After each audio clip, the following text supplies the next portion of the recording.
నమస్కారం గురువుగారు. నమస్కారం అమ్మా. గురువుగారు, ప్రతి ఒక్కరికి తెలిసిందే ఆల్రెడీ 'అఖండ 2' టీజర్ అనేది రిలీజ్ అయింది మన బాలకృష్ణ గారి పుట్టినరోజు సందర్భంగా.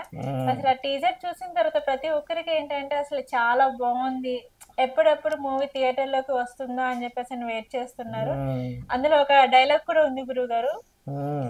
ఆ డైలాగ్ అయితే చాలా పవర్ఫుల్ గా అనిపించింది. శివుడి ఆజ్ఞ లేనిదే యముడు కూడా కన్నెత్తి చూడరు, అలాంటిది నువ్వెలా చూస్తావు అని చెప్పేసి. సో దానిపైన 'అఖండ 2' టీజర్ పైన మీ స్పందన ఏంటి గురువుగారు?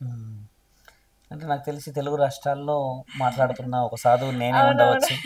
చాలా అంటే ఆల్మోస్ట్ ఎక్కువ అఘోరాలు ఉన్నారు అక్కడ. అంటే అఘోరాస్ తత్వం ఏంటంటే అమ్మా, అఘోరాల తత్వం అనే విషయం ఆయన బాలకృష్ణ గారిని చూసి చెప్పగలుగుతాం మనం. అంటే ఆయన వచ్చిన రూపం కానీ త్రిశూలాన్ని తీసుకొచ్చి రక్తపాతం అనే విషయం ఏంటంటే ఆయనగా చెప్పిన డైలాగ్ ముమ్మాటికి నిజమైనదే. అది ఇప్పుడు నిజమే కదా గురు. శివుడి ఆజ్ఞ లేనిది చీమనే గుట్టదు, మనుషులు ఎలా? అంతే కదా. ఎందుకంటే ఆ మాటకు అసలు ఆ అర్థం కూడా డైలాగ్ చాలా పవర్ఫుల్ గా పవర్ఫుల్ అనిపించింది. డైలాగ్ ఉంది. ఇప్పుడు ఆ మాటకు అర్థం ఏంటంటే అమ్మా, శివుడు ఆయన గారి గర్భంలోనే అగ్నిలింగాన్ని పెట్టుకొని ఆ అగ్నిలింగంలో ఒక ఆత్మని సిద్ధం చేసి ఆ ఆత్మ పరిపూర్ణమైన స్థితికి వచ్చిన తర్వాత ఆ పరిపూర్ణమైన స్థితిని ఆత్మలింగంలోకి వేస్తాడు. తండ్రి గర్భం అగ్నిలింగం, అగ్నిలింగంలో నుంచి ఆత్మలింగం కేసి ఆత్మలింగం నుంచి తల్లి గర్భంలోకి వేస్తాడు. వేసిన ఒక రూపము, ఒక శరీరము దాల్చినాక ఒక ప్రకృతికి సంబంధించిన పంచభూతాలకు సంబంధించిన పనులు, దైవాధీనమైన పుణ్య కార్యక్రమాలకి శరీరం అది.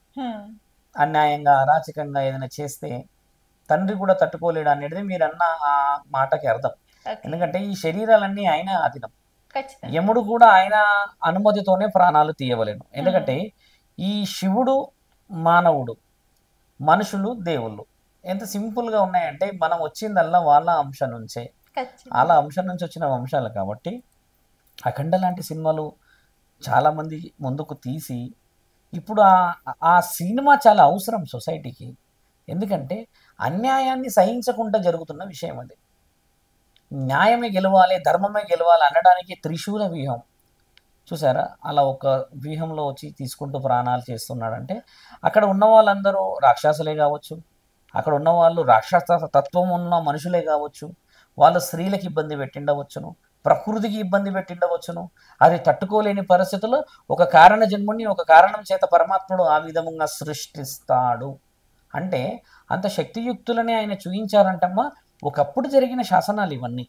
పూర్వం ఒక 800-900 సంవత్సరాల క్రితం అఘోరాలు నాగసాధువులే మన దేశ రక్షకులు.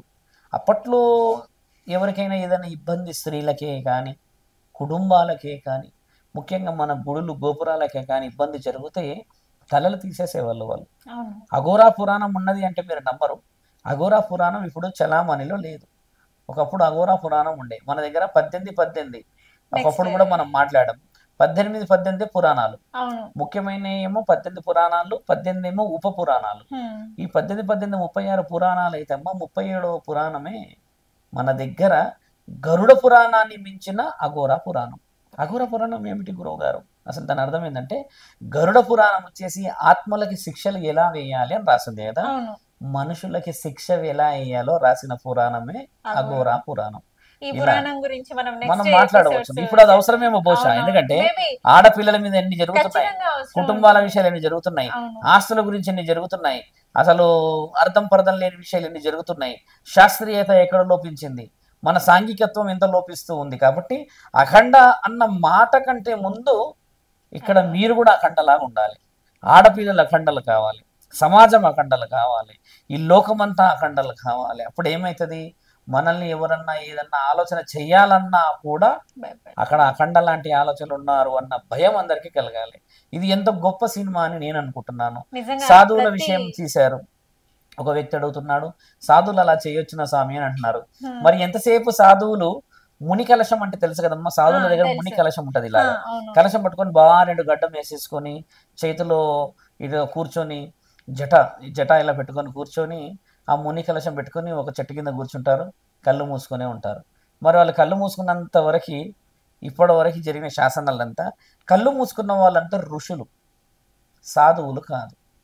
ఋషువులకి ముని కలశం అవసరం, వాళ్ళ శాస్త్రీయతను సాధించవచ్చు. సాధువులు నాగ సాధువులు, అఘోరాలు అఘోరీలు వీళ్ళంతా సంహరణ చేయడానికే ఉన్నారు వాళ్ళు. ఓకే.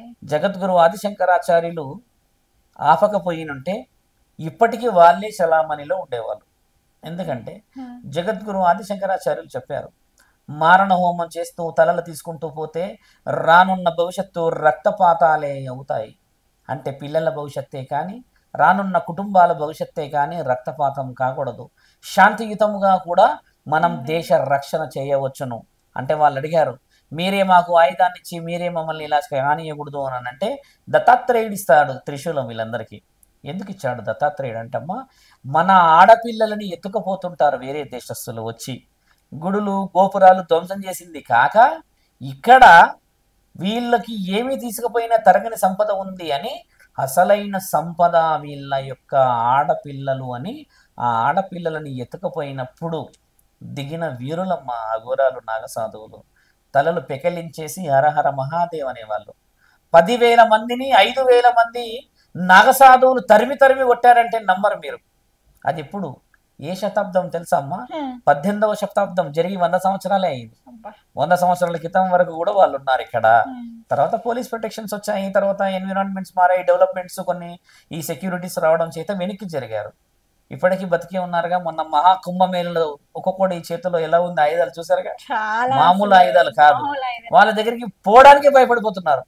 ఎంతమంది భయపడ్డారు అంటే వాళ్ళ రూపం శివరూపం, వాళ్ళ తత్వం శివతత్వం, వాళ్ళ ఆలోచన దైవ ఆలోచన, వాళ్ళ మనస్సాక్షమ్మ ప్రకృతిని నిజముగా సాక్షి ఈ విధముగా ప్రశాంతత ఉండాలని, సౌభాగ్యాలను కాపాడడానికి నాగసాధువులు అఘోరాలు వచ్చారు తల్లి. శివుడిని కాపాడడానికి రాలేదు. శివుడు పంపించిన అంశాలు ఇవన్నీ. శివుడు ఏం చేశాడు, నా బిడ్డలను రక్షించడానికని నేను యుద్ధానికి దిగక ముందుకే, నేను కళ్ళు తెరవక ముందుకే, నేను శ్మశానం దాటి రాకముందుకే మీరు వెళ్ళండి. కళ్ళు మూయేసి 3 కన్నులతో ముచ్చటగా ఇంకా ఆయన శ్మశానంలో కూర్చుంటేనే ఇన్నిన్ని జరుగుతున్నాయి, ఇన్నిన్ని ఆపగలుగుతున్నాడు.